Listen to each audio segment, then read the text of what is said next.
Olá, que bom ter vocês conosco. Nós somos uma IA do Ponto Geek, curadoria de notícias por Gordo Geek. É um prazer estar aqui. Hoje é 28 de maio de 2025 e vamos mergulhar fundo, mas fundo mesmo, na história e no presente da Advanced Micro Devices, AMD. Uma empresa que, nossa, tem uma trajetória cheia de reviravoltas, né? Totalmente. A gente fuçou em várias fontes, desde artigos históricos sobre a fundação lá atrás, até as notícias mais quentes que saíram agora da Computex 2025. Sim, tem muita coisa interessante pra gente conversar. E a nossa missão aqui é entender essa jornada. Como é que a AMD, que por décadas foi vista, vamos ser sinceros, como a segunda opção, a alternativa mais barata... Quase a eterna vice, né? Exato. Como ela se transformou nessa potência de inovação que a gente vê hoje, em CPUs, nas placas de vídeo, as GPUs, e agora está entrando com tudo em inteligência artificial. Uma pergunta excelente, porque não foi um caminho fácil. Não mesmo. A AMD é, de certa forma, um símbolo da própria resiliência e da dinâmica lá do Vale do Silício. Perfeito. Então, para começar a desembrulhar essa história, vamos lá para o início. Tudo começa em 1969, certo? Isso. Um grupo de executivos, liderados pelo carismático Jerry Sanders, saiu de uma outra gigante da época, a Fairchild Semiconductor. Ah, a Fairchild? A mãe de tantas empresas do Vale do Silício, né?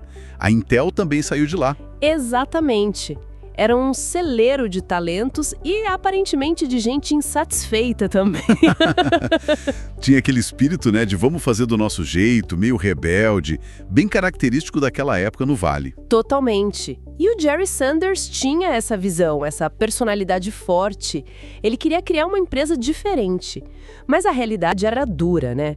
Como competir num mercado que já tinha nomes estabelecidos? Pois é. Qual foi a estratégia inicial deles? Não dava para chegar chutando a porta, imagino. Não mesmo. A sacada inicial, que foi bem inteligente, foi não tentar inventar a roda logo de cara. Eles se posicionaram como segunda fonte, o que significa que eles fabricavam chips que eram projetados por outras empresas. Tipo, cópias licenciadas. Isso, mas com um toque especial. Eles fabricavam chips da própria Fairchild, da National Semiconductor, só que eles prometiram e aparentemente entregavam uma qualidade superior. Ah, interessante. E como eles garantiam isso? Eles se comprometeram a seguir um padrão de qualidade militar super rigoroso, o 1000 STD 883. Mesmo sem ter grandes contratos militares no começo, isso passava uma imagem de confiabilidade absurda para o mercado comercial. Entendi. Então a mensagem era, olha, a gente faz o mesmo chip que o concorrente, mas o nosso é testado num padrão altíssimo, é mais confiável. E isso permitia cobrar um pouco mais. Exatamente. Construíram uma reputação sólida tijolo por tijolo, sabe? Focando em qualidade e confiabilidade. Foi uma base importante para tudo que veio depois. Mas mesmo com essa base, a sombra da Intel sempre foi gigantesca, né? Durante muitos e muitos anos, a AMD parecia estar sempre correndo atrás. Ah, sim. A rivalidade AMD versus Intel é uma das mais clássicas da história da tecnologia. E por muito tempo, a AMD levou a pior em vários aspectos. Um dos principais era a capacidade de fabricação, né? As fábricas, as fábricas de semicondutores. A Intel sempre teve muito mais escala, mais investimento nisso. Com certeza, ter suas próprias fábricas de ponta, as leading edge fabs, sempre foi o grande trunfo da Intel. Isso dava controle total sobre o processo e permitia inovações de produção que a AMD, por muito tempo, não conseguia acompanhar a mesma velocidade. Eu lembro bem do K5 lá por 1996. Foi o primeiro processador que eles desenvolveram internamente, do zero, certo? Uma tentativa de peitar o Pentium da Intel. Isso, o K5 foi um marco nesse sentido, mostrou a ambição da AMD de não ser só uma segunda fonte, mas de criar sua própria tecnologia, sua própria arquitetura. Era a criptonita que eles queriam usar contra o Superman da Intel. Só que não deu tão certo assim, né? Pelo menos não o impacto estrondoso que a gente viu anos depois com o Ryzen. Por que o K5 e talvez os sucessores imediatos não conseguiram virar o jogo naquela época? Olha, o K5 foi importante sim, mas ele chegou um pouco atrasado no mercado em relação ao Pentium e o desempenho na prática não era consistentemente superior. Havia desafios de arquitetura interna e, como você mencionou, a capacidade de fabricar em volume com bom rendimento ainda era um gargalo para a AMD. Entendi. Então, mesmo com boas ideias, a execução e a escala eram complicadas. Exato. E a Intel não ficava parada, né? Lançava o Pentium Pro, o Pentium 2, a competição era brutal. A AMD teve bons momentos depois, com o Athlon, por exemplo, que chegou a superar a Intel em desempenho por um tempo. Verdade, o Athlon 64 foi o primeiro processador de 64 bits para desktop. Um belo golpe. Foi um golaço. Mas a Intel respondeu com a arquitetura Core 2 Duo, que foi outro marco, e a AMD voltou a ficar para trás por um bom período ali nos anos 2000 e início de 2010. Parecia que a história ia se repetir. É fascinante essa gangorra, mas aí veio a virada. A grande virada. Que não aconteceu da noite para o dia, mas teve um marco fundamental, que foi o arquitetura Zen, lançado em 2017 com os processadores Ryzen. Ah, o Zen. Esse sim foi o ponto de inflexão. Foi uma mudança radical na filosofia de design da AMD, liderada pela Lisa Su, que assumiu como CEO em 2014 e realmente direcionou a empresa para esse renascimento. O que tinha de tão especial nessa arquitetura Zen? O que ela fez de diferente? O pulo do gato, a grande sacada, foi o design baseado em chiplets. Em vez de tentar construir um único bloco gigante de silício com todos os núcleos do processador, como a Intel fazia predominantemente, o design monolítico, que é super complexo e caro de fabricar, imagino, se der um defeitinho numa parte, você perde o chip inteiro, né? Exatamente. O rendimento da fabricação de chips grandes e complexos cai bastante. A AMD, com os chiplets, adotou uma abordagem modular. Eles criaram blocos menores e mais simples, os chiplets, cada um contendo um conjunto de núcleos, geralmente 8 núcleos Zen por chiplet no começo. E aí eles combinavam esses bloquinhos, tipo um Lego. Isso, uma analogia ótima. Eles conectavam um ou mais desses chiplets de processamento com outro chip responsável pela comunicação, pelas memórias, o chamado I/O Die. Isso trouxe vantagens enormes. Quais, por exemplo? Primeiro, fabricar chiplets menores tem um rendimento muito maior, menos desperdício. Segundo, permitiu escalar o número de núcleos de forma muito mais fácil e barata. Quer um processador de 16 núcleos? Usa 2 chiplets de 8. Quer 32? Usa 4. E assim por diante. Nossa, que flexibilidade! Muita. E terceiro, permitiu combinar tecnologias de fabricação diferentes. Os chiplets de CPU podiam usar o processo mais avançado e caro, enquanto o chip de I/O, que não precisa da mesma velocidade, podia usar um processo um pouco mais antigo e barato. Otimização de custo total. Genial! Isso permitiu que a AMD chegasse com processadores com muitos núcleos, tipo 8, 12, 16 núcleos para consumidor comum, a preços que a Intel simplesmente não conseguia competir na época, né? Exatamente. O Ryzen chegou oferecendo uma performance multitarefa brutal para um preço muito agressivo. Pegou a Intel de surpresa. E não foi só o design, teve outro fator crucial aí. Qual? A parceria com a TSMC, a Taiwan Semiconductor Manufacturing Company. A AMD decidiu anos antes se tornar uma empresa fabless, ou seja, sem fábricas próprias, focando só no design e terceirizando a produção. Uma decisão ousada, né? Venderam as fábricas que viraram a Global Founders. Ousadíssima, mas se provou acertada. Eles apostaram na TSMC, que naquele momento estava disparando na liderança dos processos de fabricação mais avançados, como o de 7 nanômetros. E justamente nessa época, a Intel estava, digamos, patinando um pouco com seus próprios processos, né? O processo de 10 nanômetros da Intel demorou muito para ficar pronto e competitivo. Exatamente. Foi uma tempestade perfeita a favor da AMD. Um design inovador Zen com chiplets, combinado com acesso ao processo de fabricação mais avançado do mercado, TSMC 7 nanômetros, enquanto a principal concorrente enfrentava dificuldades técnicas. Isso permitiu que o Ryzen não só competisse, mas em muitos casos superasse a Intel em performance e eficiência. E o mercado respondeu na hora, né? A AMD começou a ganhar participação de mercado de forma consistente, tanto em desktops quanto em notebooks e até servidores. Foi uma virada impressionante. De repente, a AMD não era mais só opção barata, era opção de alta performance, muitas vezes a melhor opção, ponto final. Mas a AMD não é só CPU. Eles também têm uma presença forte em placas de vídeo, as GPUs.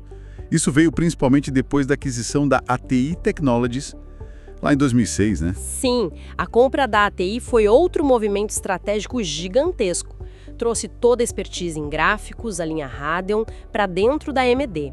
Foi uma aposta na convergência de CPU e GPU, que eles chamaram de Fusion, criando as APUs, Accelerated Processing Units, que são aqueles processadores com vídeo integrado mais potente, certo? Isso. A ideia era combinar CPU e GPU no mesmo chip para notebooks e sistemas mais compactos. Teve altos e baixos, mas estabeleceu a AMD como a única empresa com tecnologia de ponta tanto em CPUs x86 quanto em GPUs discretas de alta performance, competindo com a Intel de um lado e a NVIDIA do outro. Uma posição única, realmente. E essa expertise em GPU se tornou ainda mais crucial agora, né? Com a explosão da inteligência artificial. Com certeza. O processamento paralelo massivo das GPUs, que é ótimo para games, se mostrou perfeito para treinar e executar redes neurais de IA. E aí a gente chega nos anúncios quentíssimos da Computex 2025. Pois é, aqui a coisa fica realmente interessante olhando para o futuro. O foco em IA parece total, né? O que eles mostraram de novo foi o grande destaque. Eles lançaram a nova geração de processadores para notebooks e PCs, a série Ryzen AI 300. O AI no nome não está ali à toa. O que significa esse AI na prática? Significa que esses processadores vêm com uma NPU, uma unidade de processamento neural muito mais potente. NPUs são tipo um cérebro dedicado para tarefas de IA dentro do chip. A AMD afirma que essa nova NPU atinge até 50 TOPS. TOPS? O que é isso? É trilhão de operações por segundo. É uma medida de performance para IA. E 50 TOPS é um número bem alto para um chip de notebook, superando o que a Qualcomm e a própria Intel anunciaram recentemente para os seus AI PCs. Uau! E eles mostraram também um chip ainda mais parrudo, o Ryzen AI 9 HX370, né? Que até superou o M4 da Apple em alguns benchmarks de IA. Sim, foi uma demonstração de força, mostraram esse chip topo de linha rodando tarefas de IA e batendo concorrentes de peso. A mensagem é clara, a AMD quer liderar essa nova era dos AI PCs. E qual a vantagem de ter essa IA rodando direto no meu Note, no meu PC, em vez de na nuvem? São várias. Primeiro, privacidade. Seus dados não precisam sair do seu dispositivo para serem processados pela IA em muitas tarefas. Segundo, velocidade e latência. A resposta é instantânea, não depende da sua conexão com a internet. E terceiro, custo e disponibilidade. Você não precisa pagar por serviços na nuvem para tudo e funciona mesmo offline. Faz sentido. E eles deram exemplos práticos disso. Deram. Um que chamou a atenção foi uma demonstração de um agente de IA para radiologistas. O agente rodava localmente no PC com Ryzen AI, analisava uma imagem médica complexa, buscava informações relevantes em documentos armazenados no próprio PC e gerava um resumo em segundos. Tudo offline. Nossa, esse é poderoso. Mostra o potencial para produtividade e para áreas especializadas. Exatamente. A ideia é que a IA local possa te ajudar a resumir e-mails, transcrever reuniões, gerar imagens, otimizar configurações do seu PC, tudo de forma rápida e privada. É a IA se tornando uma assistente pessoal direto no seu hardware. Muito legal. E para a galera gamer, teve novidade boa também. Teve sim. Para quem gosta de jogar, a AMD anunciou uma nova placa de vídeo, a Radeon RX 9060 XT. 9060 XT. O que ela promete? O foco dela é entregar uma ótima experiência de jogo em resolução 1440p, que é um ponto ideal para muitos monitores hoje em dia, com um preço bem agressivo, abaixo de $350. Opa! 1440p abaixo de 350? Isso parece interessante para o custo-benefício. Exatamente. É mirar naquele jogador que quer alta qualidade visual sem precisar gastar uma fortuna na placa de vídeo mais potente do mercado. E além do hardware, eles falaram de software para jogos? Aquelas tecnologias de upscaling, tipo o FSR? Falaram, e é aqui que a IA entra de novo nos games. Eles anunciaram a evolução do Fidelity FX Super Resolution, ou FSR, que chegou à versão 4. O FSR é aquela tecnologia que renderiza o jogo numa resolução menor e depois usa algoritmos inteligentes para aumentar a imagem para a resolução do seu monitor, ganhando muito desempenho. Sim, para fazer o jogo rodar mais liso, né? Isso. E a grande novidade foi o anúncio do FSR Redstone, que vai ser parte da próxima arquitetura de GPUs deles, a RDNA 4. Esse FSR Redstone vai usar IA de forma muito mais avançada. Como assim? O que essa IA vai fazer? Eles mencionaram duas técnicas com nomes complicados: Neural Radiance Caching e Ray Regeneration. Traduzindo para o português claro... Por favor. Basicamente, a IA vai ser usada para prever e gerar detalhes de iluminação e reflexos, que normalmente exigiriam Ray Tracing, uma técnica pesada, de forma muito mais eficiente. O Neural Radiance Caching guarda informações de iluminação e a IA usa isso para pintar a luz de forma realista. O Ray Regeneration usa IA para preencher detalhes que se perderiam no processo de upscaling ou que seriam caros demais de calcular com o Ray Tracing tradicional. Entendi. Então a IA vai meio que inventar ou recriar detalhes visuais para deixar o gráfico mais bonito e realista, mas sem pesar tanto no hardware? Exatamente. O objetivo é tornar gráficos ultra-realistas, com iluminação e reflexos complexos, algo acessível para mais gente, não só para quem tem a placa de vídeo mais cara do planeta. É usar a inteligência artificial para otimizar o desempenho gráfico. Muito promissor. Então, a gente vê a AMD atacando em várias frentes. CPUs potentes, GPUs com bom custo-benefício e agora essa aposta fortíssima em IA, tanto no hardware com as NPUs, quanto no software com o FSR Redstone. Como essas peças todas se encaixam na estratégia geral da empresa? Se a gente conectar os pontos, fica clara a importância das parcerias estratégicas. Eles não fazem nada sozinhos. Mencionaram colaborações com a Lenovo, Asus, para colocar esses chips Ryzen AI nos notebooks rapidamente. A parceria com a TSMC continua fundamental para a fabricação. E vi que mencionaram até parcerias mais inusitadas, tipo com a Weta FX, a empresa de efeitos visuais de filmes como Avatar. Sim, isso mostra o foco também no mercado de criadores de conteúdo. Otimizar o hardware e software para edição de vídeo, modelagem 3D, efeitos visuais, é um mercado enorme e exigente.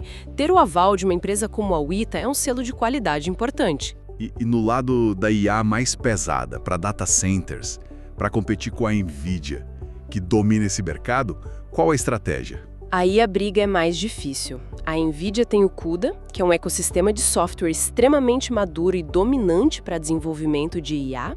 A AMD aposta no Rocking, Radeon Open Computer Platform, que é a alternativa aberta deles. Aberta, e isso é uma vantagem. Pode ser. Ser aberto atrai desenvolvedores que não querem ficar presos ao ecossistema fechado da NVIDIA. Mas o Rocking ainda está bem atrás do CUDA em termos de adoção, bibliotecas e ferramentas. É uma batalha árdua para construir esse ecossistema e convencer os desenvolvedores a migrar ou suportar a plataforma da AMD. É um jogo de longo prazo. Entendi. Então, eles têm um hardware, as GPUs Instinct, para data center, e estão tentando construir o software e a comunidade em volta. Exatamente. E a visão geral que eles apresentaram é de uma IA híbrida, ou seja, a IA vai rodar em todo lugar. Nos grandes data centers, na nuvem, em workstations poderosas para desenvolvedores e criadores, e agora com o Ryzen AI, diretamente nos nossos PCs e notebooks. A AMD que fornece soluções para todas essas camadas. Ufa! Quanta coisa!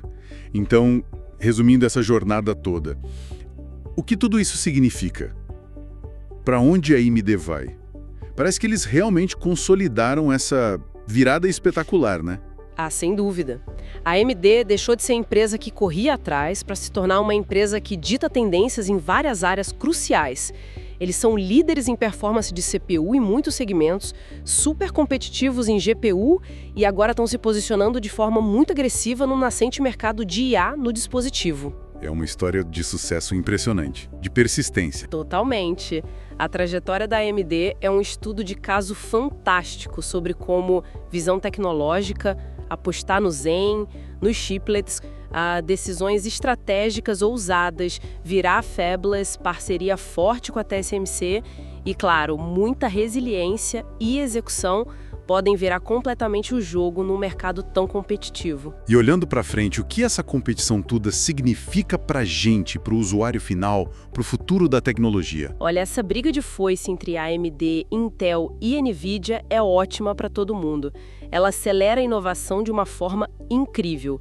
A corrida por mais desempenho em processamento geral, em gráficos e principalmente agora em IA, está levando a avanços muito rápidos. A gente está vendo saltos de performance e novas capacidades surgindo a cada ano, né? Exatamente. E isso vai impactar tudo. Do entretenimento, com jogos mais realistas e imersivos, a produtividade com assistentes de IA mais capazes nos ajudando no dia a dia, até a pesquisa científica, que depende cada vez mais de poder computacional massivo para simulações e análises complexas.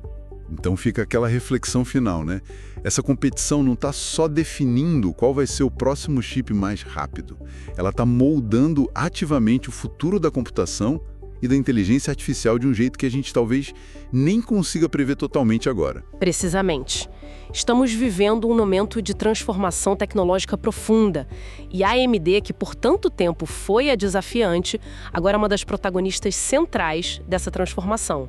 É uma história que vale a pena continuar acompanhando de perto. Com certeza. Foi uma análise incrível. Muito obrigado pela conversa. Eu que agradeço. Foi ótimo discutir tudo isso. E para quem nos ouviu até aqui, se você curtiu essa análise aprofundada sobre a AMD, não esquece de deixar seu comentário, curtir o episódio e compartilhar com seus amigos que também são apaixonados por tecnologia. Isso aí, a participação de vocês é super importante para a gente continuar trazendo conteúdo assim. Valeu, pessoal, e até a próxima! Até mais!